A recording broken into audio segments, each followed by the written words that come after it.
Texas Crossroads of North America, Chapter 9, Part 2, Republicans in Charge. When Davis and radical Republicans legislators took office, they had four goals: return to Texas to the Union, which involved assuring civil and political rights for the freedmen, promote public education, encourage railroad construction, and restore law and order. The 12th legislature acted quickly to pull Texas out of congressional Reconstruction, in part by ratifying the 14th and 15th Amendments. On March 30th, 1870, Texas officially returned to the Union. It now had home rule, although there were still many unreconstructed Confederates who did not feel that the government represented them. Railroad construction resumed after the war. The Houston and Texas Central Railway had led 81 miles of track when the war began, and it had to suspend construction. It resumed in 1867, the building all the way to the Red City, Denison, by 1873, where it connected with the Missouri, Kansas, and Texas, which opened a railroad route from Galveston all the way to St. Louis. The immediate result was the spread of cotton cultivation into the interior and westward. Much of Central and East Texas was capable of cotton production, and only the lack of transportation had limited its spread. Livestock raising and grain cultivation in the counties along the Brazos River Valley gave way to cotton production after the arrival of the railroad. Prior to the war, cotton was cultivated mainly on plantations, with the small farmer achieved self-sufficiency by growing wheat, corn, rye, and many different garden crops. Improved transportation meant that the smaller farmer could raise cotton as a cash crop and buy more of the products that he needed. By 1874, production of cotton had almost reached pure levels, despite bad weather and the arrival of the cotton worm, which devastated crops in the late 1860s.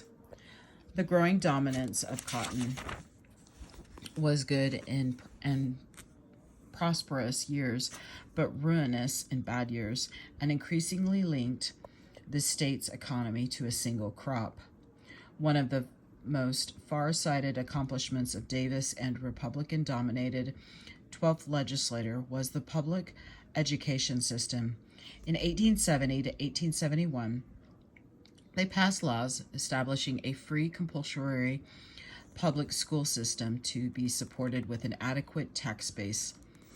Citing the need to bring state and congressional election dates in line, advocates delayed the regular election until November of 1872. Because it added another year to their terms, this looked to get Democrats and disgruntled Republicans like a power play for Davis and the radicals. The state police. A part of Davis's plan to stem the violence was the passage of a militia bill authorizing the governor to declare martial law and order able-bodied males between the ages of 18 and 45 into state service, and the establishment of a state police force in July of 1870. The legislation placed the police under the direction of the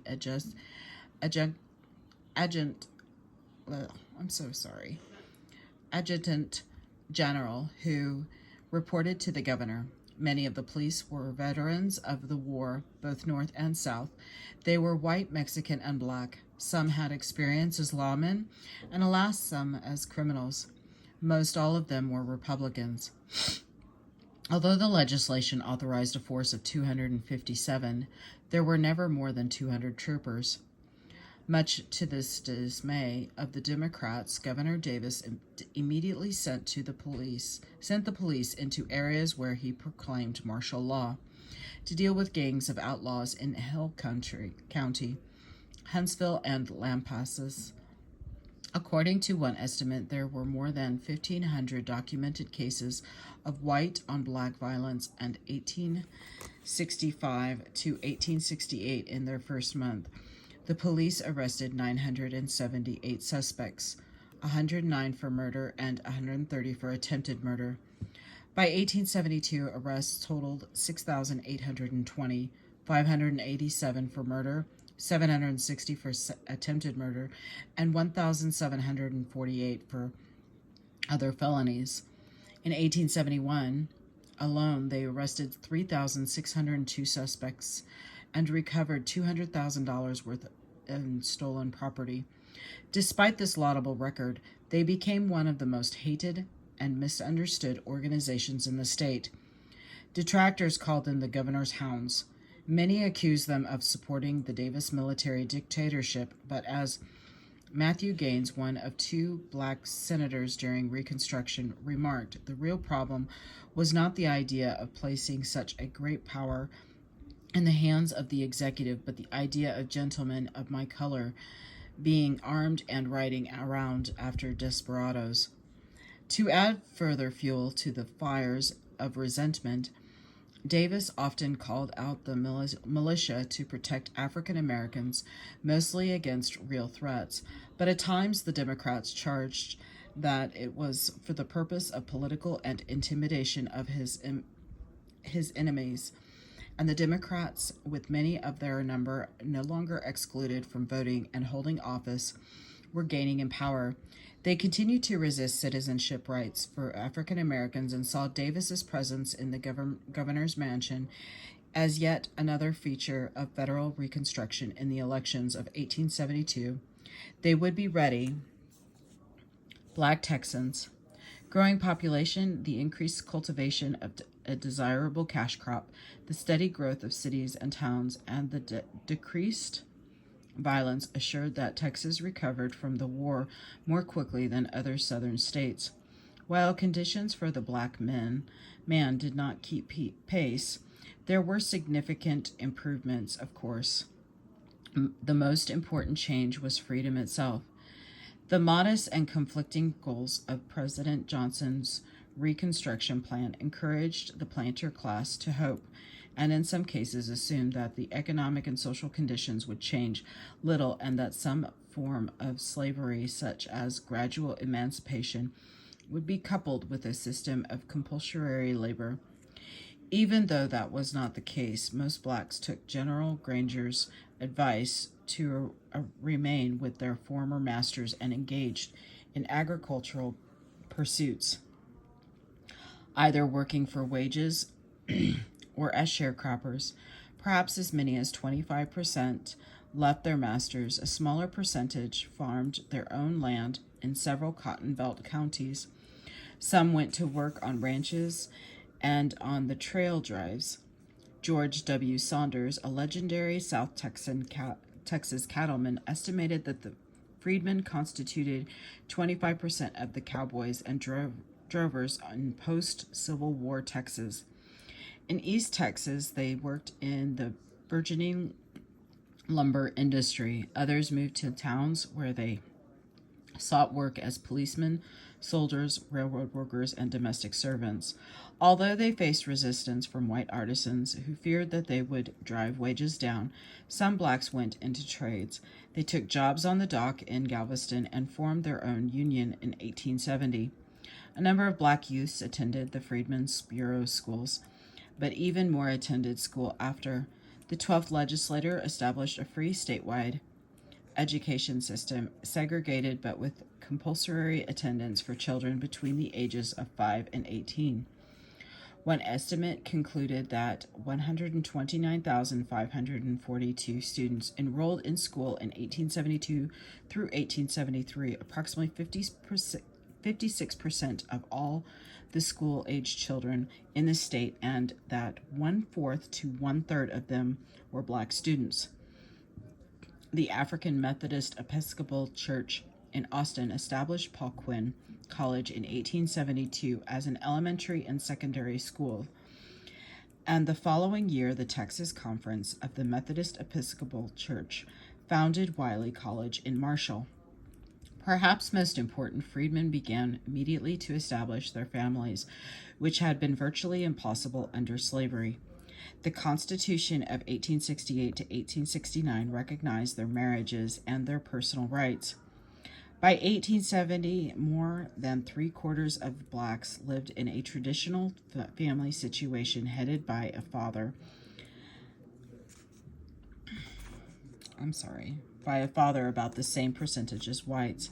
The freedmen also established their own churches despite the opposition of many whites who saw the churches as nothing more than organizations to nurture discontent.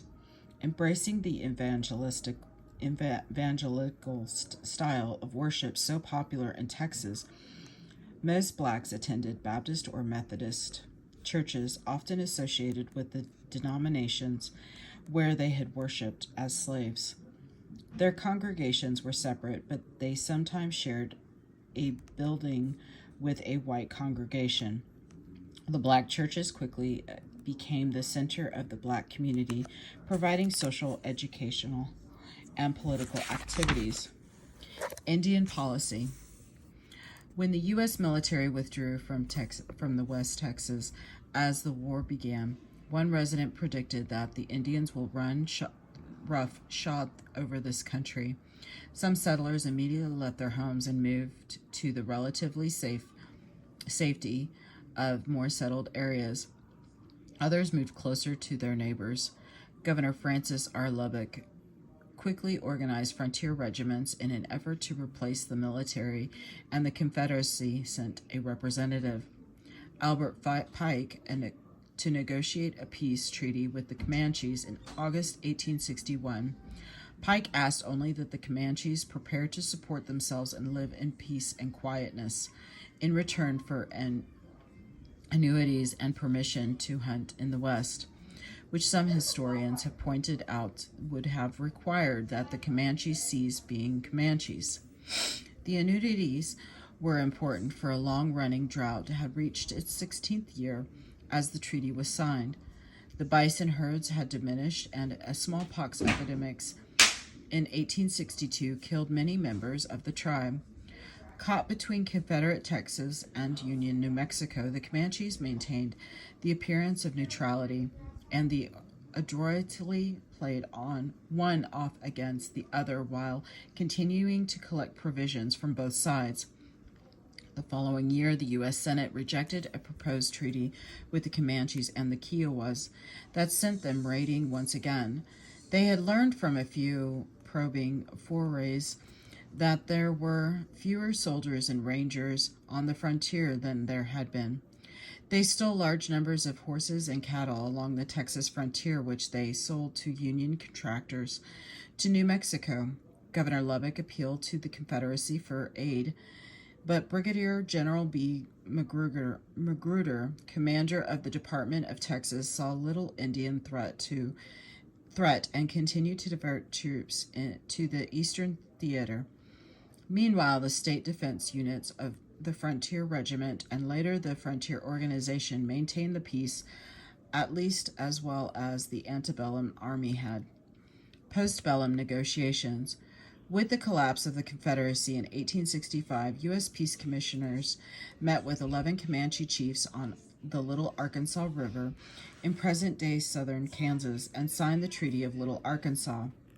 The commissioners were willing to sacrifice Texas land to pacify the frontier and promised the Comanches a vast swath of territory, including western Oklahoma, the panhandles of Oklahoma and Texas, and a triangular patch of western Texas below the panhandle. In return, the Indians were to live in peace, return all captives, and allow military forts to be established on their land. It was the first time that the government had recognized a Comanche claim to land.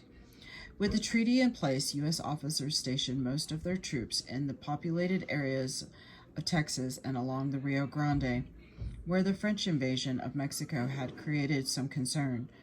As a result, the frontier forts were not reoccupied until the late 1860s.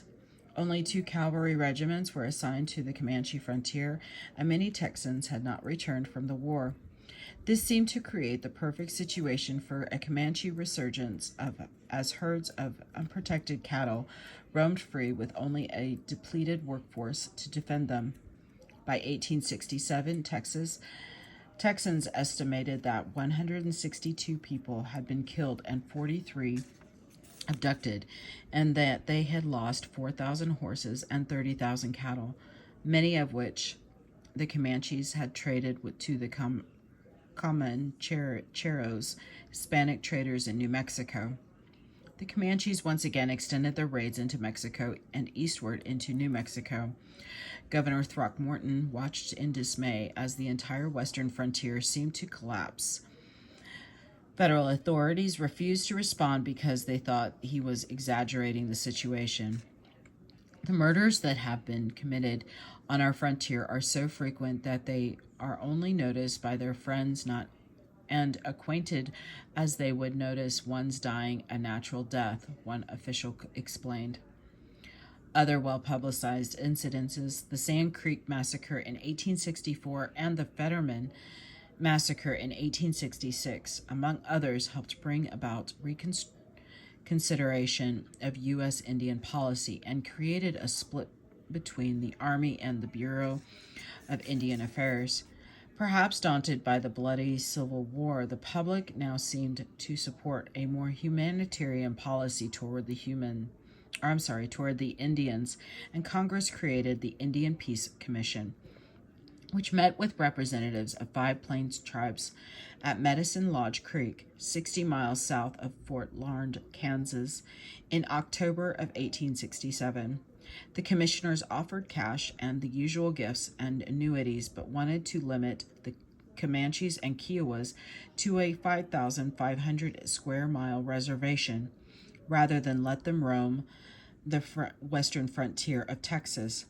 The Indians were furious, for they were being asked to give up more than 140,000 square miles of territory that had been awarded to them in the Treaty of Little Arkansas, which also had prohibited white settlement on these lands. Eventually, all 5 tribes signed the agreement, but the question of land ownership remained ambiguous. The commissioners understood that the Indians had given up their claim to the land, but could still hunt there, so long as the buffalo may range thereon in such numbers as to justify the chase. The Indians left with the understanding that they could roam their traditional hunting grounds and still use the reservations more as a seasonal supply base. To them, being able to hunt on land was tantamount to what the U.S. commissioners thought of as owning it. With little help from the federal government, the 12th legislature created a frontier force of 1,200 men to be divided into 20 ranging companies to protect the frontier. Because Davis had not sold the bonds to pay for the force by the end of 1870, his administration disbanded the ranging companies and organized and said 24 companies of Minutemen who could be called up when needed. They were to be employed against the Comanches, Kiowas, and other in northwest Texas and Kickapoos along the Rio Grande, who raided across the international boundary, then retreated to their reservations in Mexico, where they had protection of the Mexican government. While results are hard to measure, the frontier defense seemed to discourage raids on the frontier communities. In 1869, New Grant administration brought further change to Indian policy.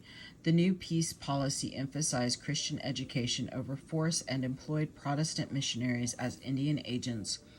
Lori Tatum, an Iowa Quaker, took charge of the Comanche and Kiowa agency at Fort Sill, just north of the Red River. The Indians took this new policy as confirmation of their traditional habits. They hunted, traded, and raided on the plains during the year, and in the winter returned to the reservation.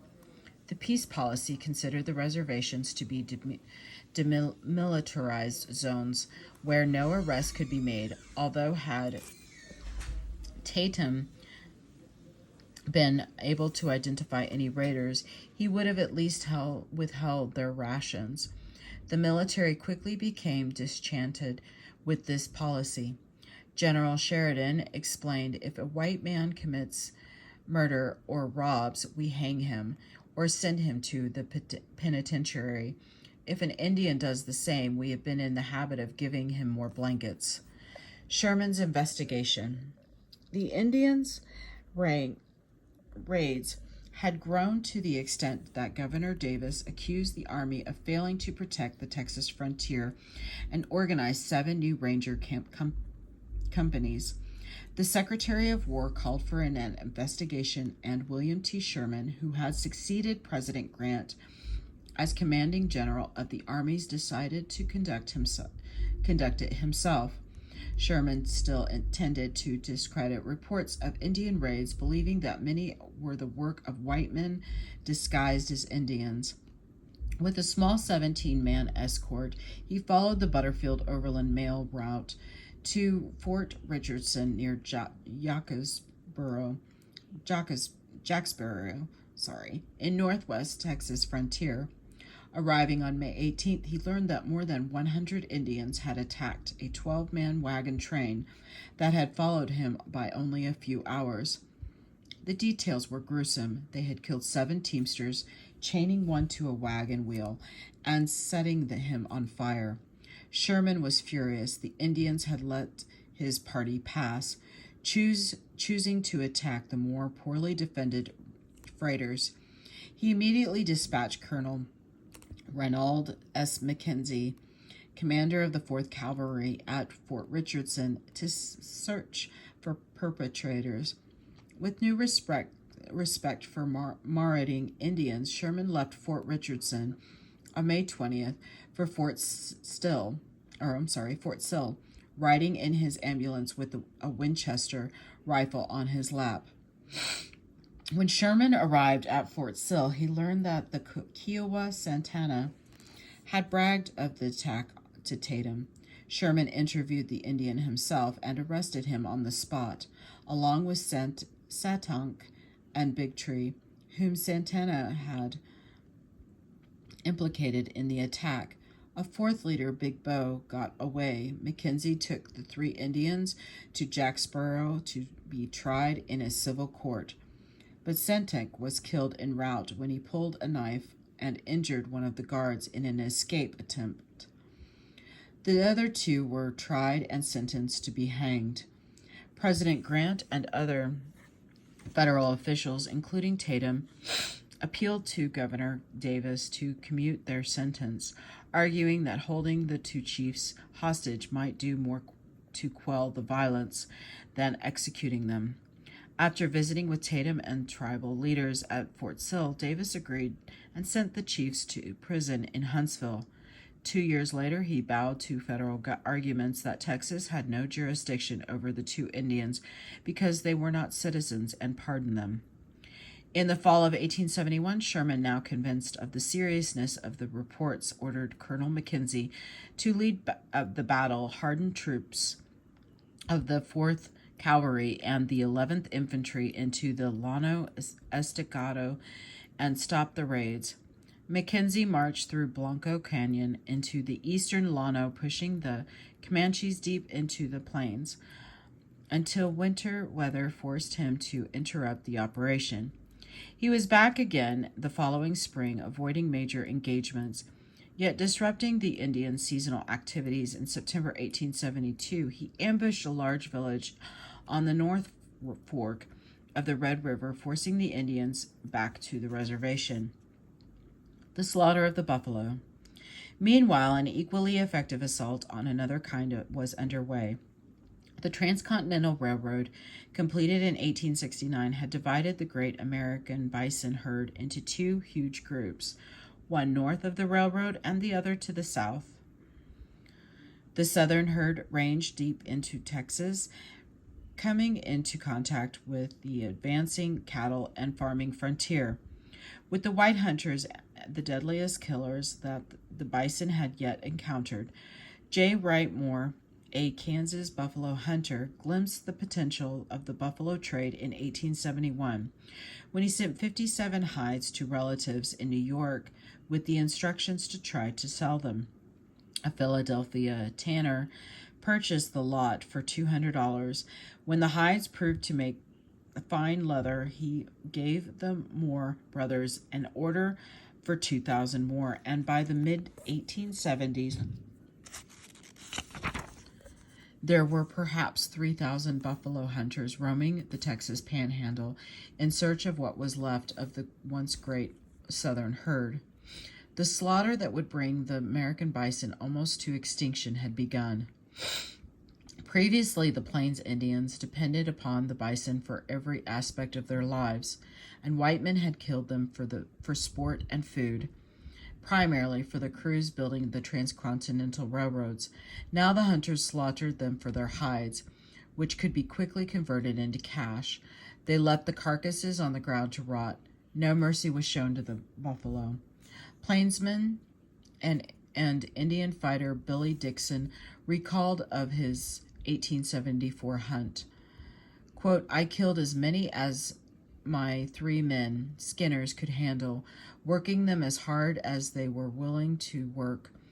This was deadly business without sentiment. It was dollars against tender hardness, and dollars won, unquote. The buffalo hunters were engaged in an unprecedented slaughter of what General Sheridan had called the Indians' commissary, and he concluded that they had done more in the last 2 years and will do more in the next year to settle the vexed Indian question than the entire regular army has done in the last 30 years, unquote. After the hunters came to the bone pickers, Northern Industries had been using buffalo bones for buttons, combs, and knife handles for some time, but they soon realized that the bones could also be ground into meal or charred and used to remove the color from sugar.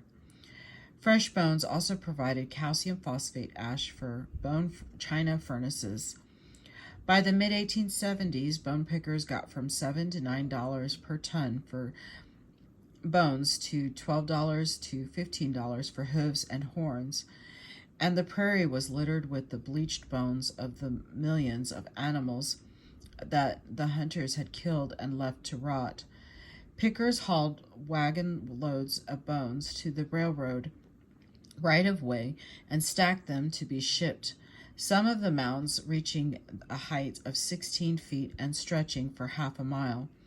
Looking from the window of his Dallas office in 1877, 42-year-old attorney John M. McCoy saw great loads of buffalo hides and cotton constantly coming in, unquote.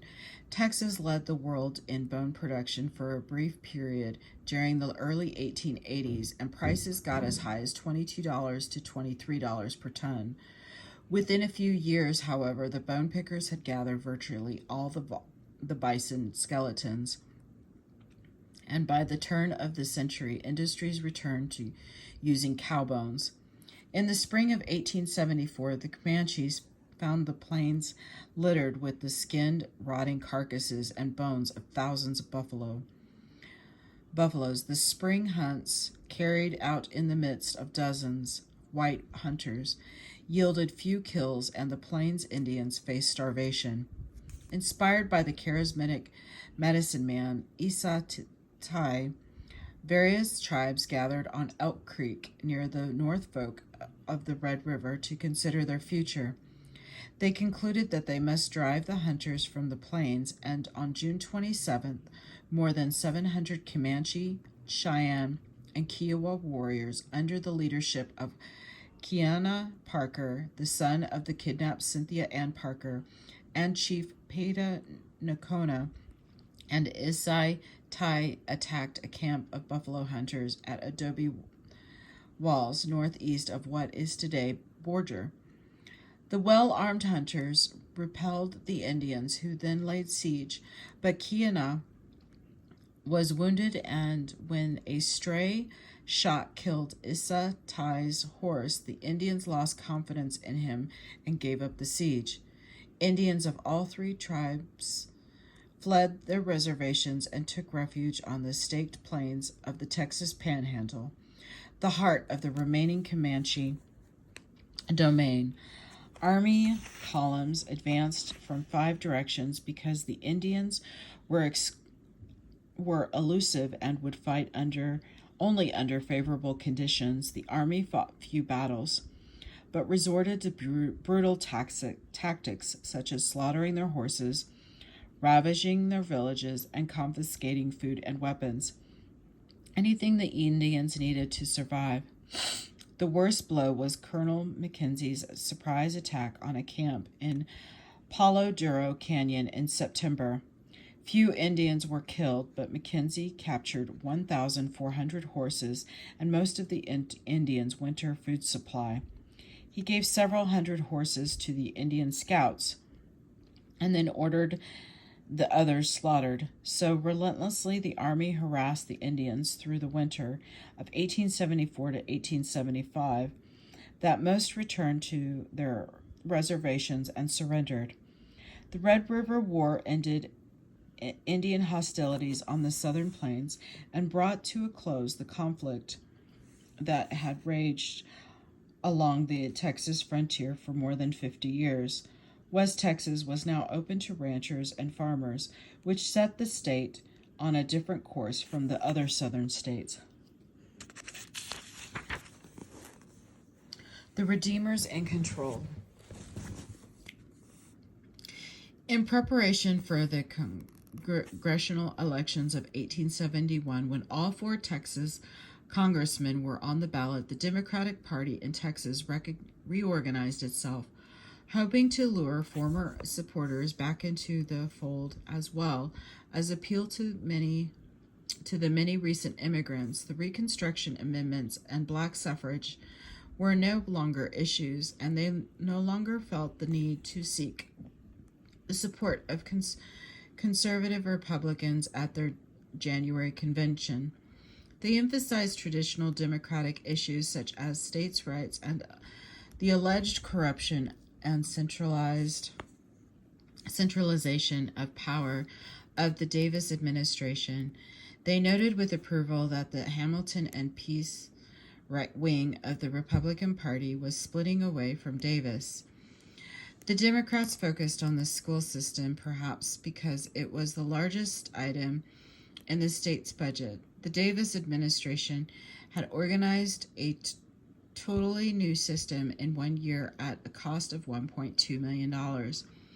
The most the state had spent on education in prior years was $100,000. The Democrats criticized the system itself, claiming that compulsory attendance was a violation of personal freedom, and that the Republicans used the new administrative and teaching jobs as bribes for party loyalty. The culmination of the campaign was taxpayers' convention held in Austin in September 1871. 2 weeks before the election, former Governor Peace presided as the Democrats accused Davis of exercising despotic powers and perpetrating a violation of nearly every private right of the citizen. In sum, the delegates concluded, the people of the state no longer govern themselves, but are governed by E.J. Davis as completely as if there were no constitution, state or federal. The new Democratic newspaper in Austin, the Democratic Statesman, kept the charges before the public. The Republicans also realized that they needed to appeal to the recent immigrants, especially since the ironclad oath was no longer required for voters. Most of these recent arrivals had come from southern states, so the Republicans had to change their strategy. They claimed that they were the party of the common man. They no longer talked of social and political equality and largely took the freedmen's vote for granted in their effort to attract new voters. They took credit for quelling the violence, establishing order, and opening public schools, which provided education and opportunity for all. They admitted that they had to raise taxes of wealthier people in the process, but in the words of Governor Davis, who campaigned for the party in a last desperate effort, if you have public schools and law and order, you must pay for it. Executive Committee Chairman James G. Tracy invoked the common man again when he explained that if some landowners had to sell their property because they could not afford the taxes, it would emphasize the possession of the soil which God intended not for a few, but for all mankind, unquote. The Democrats, who had managed to greatly increase their constituency, won overwhelmingly. White men again resorted to violence and intimidation in several counties. The editor of the Neches Valley News in Beaumont crowed, "The people of the Southwest Texas have done handling political issues with gloves and intend to do their share in tearing down and uprooting the government policy implemented by Eastern fanatics." The greatest outbreak occurred in the 3rd District, and Davis declared martial law in Limestone and Freestone counties. But the election was so devastating to the Republican hopes that when the 12th legislature convened for its last session in September, they began to undo their own programs. They cut back on the frontier force, trimmed the public school budget, and abolished the county's authority to raise certain special taxes. Davis's defeat. Democrats prepared to redeem the state, and Davis struggled to keep the Republican Party from collapsing.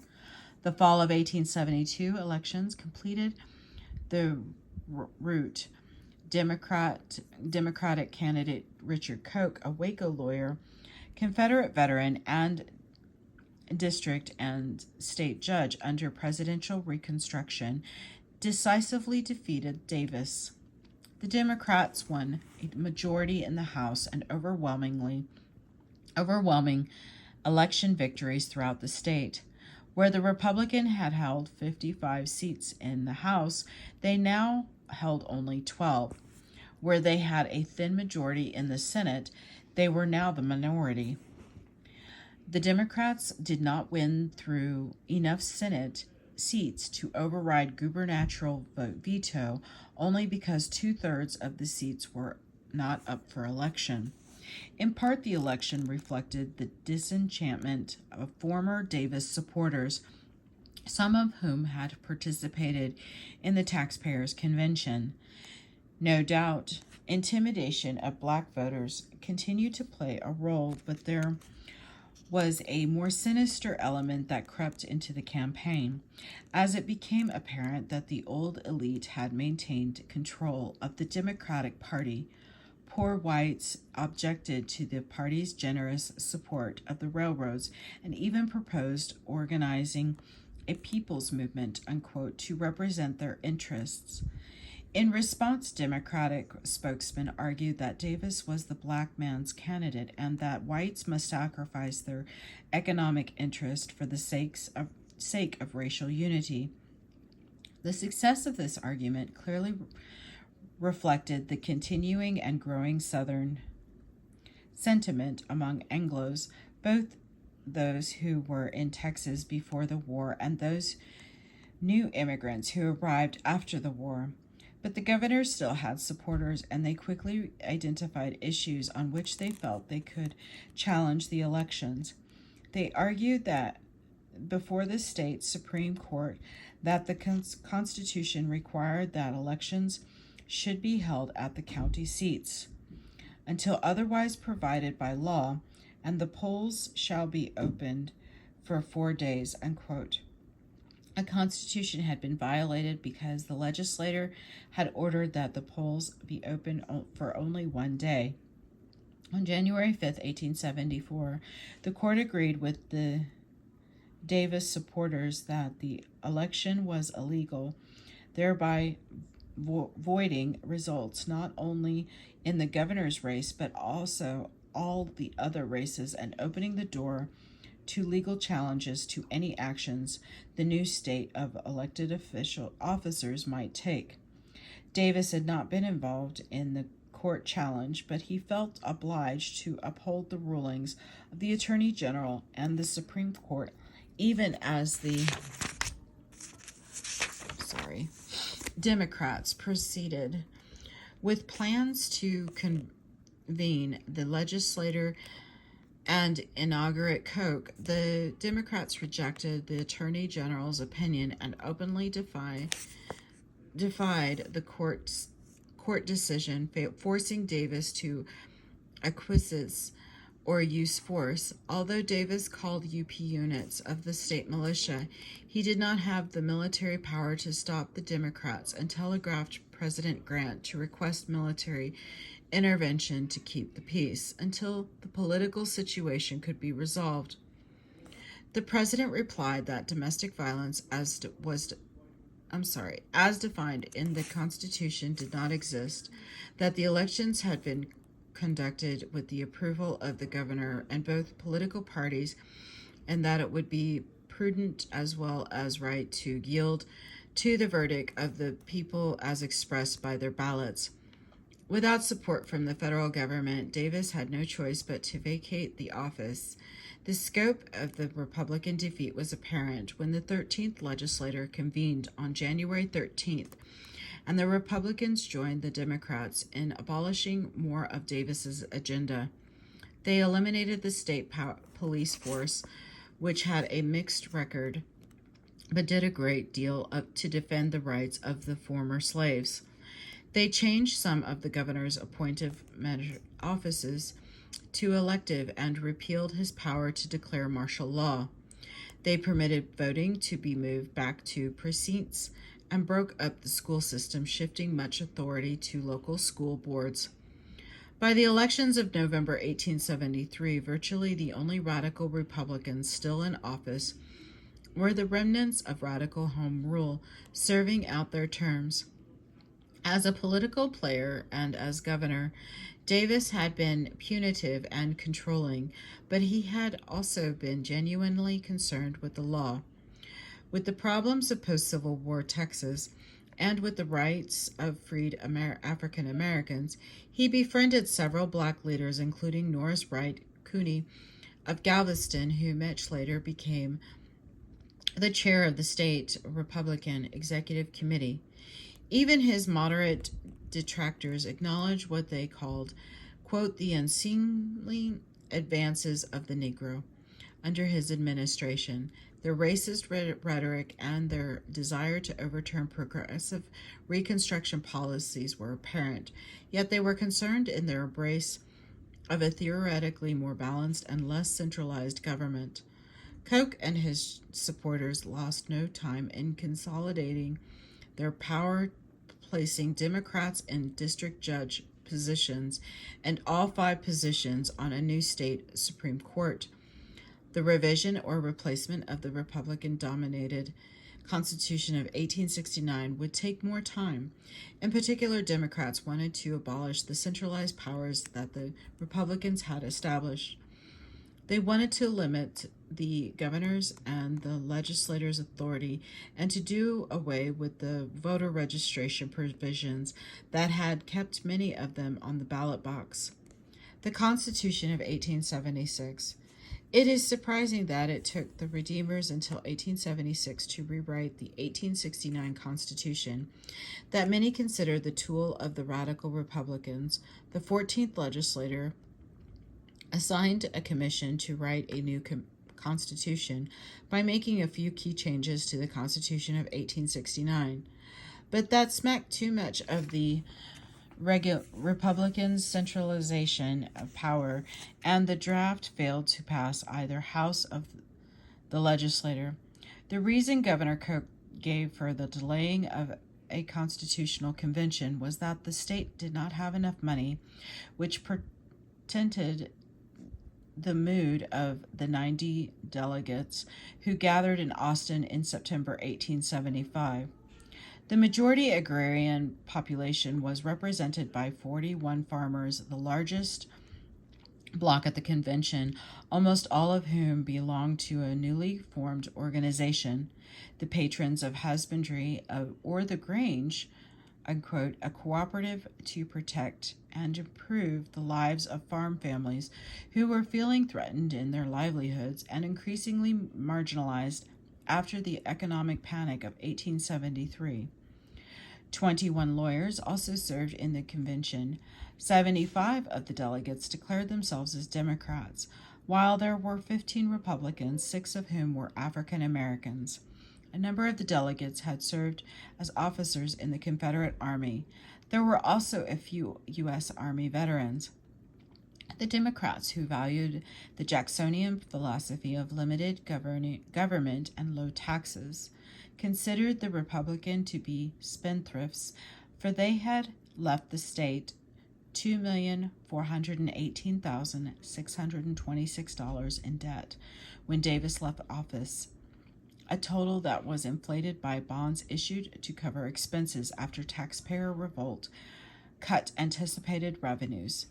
The Democrats patterned the new document after the Constitution of 1845, but imposed even more restrictions on the power of the governor and returned to local governments many functions that the Republicans had centralized. The delegates reduced the governor's term from 4 years to 2, removed the power to declare martial law, and to fill vacancies without the approval of the Senate. Nor did the governor have any constitutional control over 5 of the other 6 members of the executive branch. The convention made the lieutenant governor, comptroller, treasurer, commissioner of the land office, and attorney general elective offices. Only the Secretary of State remained an appointive office. The delegates mandated biennial sessions of the legislature. Members of the House of Representatives served the usual 2-year terms, but the convention reduced Senate terms from 6 years to 4 and made all judicial offices elective rather than appointive. They included a homestead exemption protecting family homes and limited acreage from forced sale. Reflecting both Mexican precedent and the pro-debtor, anti-bank attitudes long held by Texans, the delegates showed their distrust of corporate powers by a ban on state-chartered banks and in attempts to regulate the railroads by declaring them common carriers, delegating authority to the legislators to set limits on freight and passenger rates. Mom? Delegate, perhaps the most significant, the new Constitution dismantled the public school system that the Republicans had established, arguing that parents should be responsible for the education of their children. Delegates abolished the office of state superintendent and returned authority for the schools to the local communities, but provided them with no authority to pay for them. In part, while landowners who resented the idea that they would have to pay taxes to educate black children joined the agrarians who objected to taxes in general and required attendance in specific because their children engaged in seasonal farm work. Thus began a traditional inadequate funding for public schools. The convention did not set aside public lands to establish a permanent school fund, but it revoked an 1858 grant of 3 million acres given for the establishment of the University of Texas and replaced it with 1 million acres of unclaimed land in West Texas. Fortunately, in 1923, this land would prove to contain some of the largest oil fields in the state. The Constitution is probably a fair reflection of the feeling of most Texans in 1876. It mirrored their distrust of a central government and placed such severe restrictions on the government that even today, changes to almost any aspect of the government or legislative power require an amendment to the Constitution. It was a reaction to the recent experience of Reconstruction, but ultimately it also reflected an old agrarian outlook with vestiges of the old plantation South, depending for its definitions on a rather homogeneous population engaged primarily in independent farming. It is still in force today, but has been amended more than 470 times and is considered to be one of the most confusing and disorganized documents of any state. Ironically, the new Constitution did not stir much interest on the part of the voters, perhaps because its adoption was a foregone conclusion, and not even the state Democratic Convention officially endorsed it. Still, voters approved it by a more than 2-to-1 margin. The electorate subsequently defeated the only two serious attempts in 1919 and 1975 to adopt a constitution more attuned to the needs of a modern state. Conclusion: Congressional Reconstruction had two goals: to bring the former Confederate states back into the Union and to assure equal political and civil rights for the freedmen. Southerners met the first goal but failed in the second. As a Southern state, Texas had cast its lot with its Confederacy, and on the wrong side of history, the resulting war had temporarily drained the state of much of its manpower, and despite the Rio Grande trade retarded growth and development, it had also fed serious divisions both between the North and South and among Texans. The extent of these divisions became abundantly clear in the troubled decades following the war, as the federal government sought to reconstruct the southern states, first with fairly mild measures, then with more stringent ones. Texans had to deal with circumstances outside the familiar conditions of the antebellum life. For the first time, African Americans as a group sought opportunity as freemen, but found little as the old elite viciously reasserted a racial caste system. In the words of a historian and civil rights leader, W.E.B. Du Bois, the slave went free, stood a brief moment in the sun, then moved back again towards slavery, unquote. As modernization influences began to alter the old understandings, many Texans became concerned about a future in which agriculture, which had been their livelihood, no longer seemed to offer the prosperity of the purer years. Cotton prices slid downward. During the Panic of 1873, an entire families of blacks as well as poor whites found themselves locked into a pernicious system of sharecropping. A few Texans were beginning to move into the drier areas of the state, areas that initially seemed less suited to agriculture and that called for a different identity, a Western one. As Texas came out of Congressional Reconstruction, railroad construction took off, linking Texas markets and culture with other parts of the nation, especially the burgeoning Midwest. While sea routes from Galveston connected the state with traders and merchants in New Orleans and the Northeast, manufacturing began to develop in the state, most of it initially connected to farming, but sawmills, textile mills, and iron smelters and foundries constituted the initial stages of industrialization.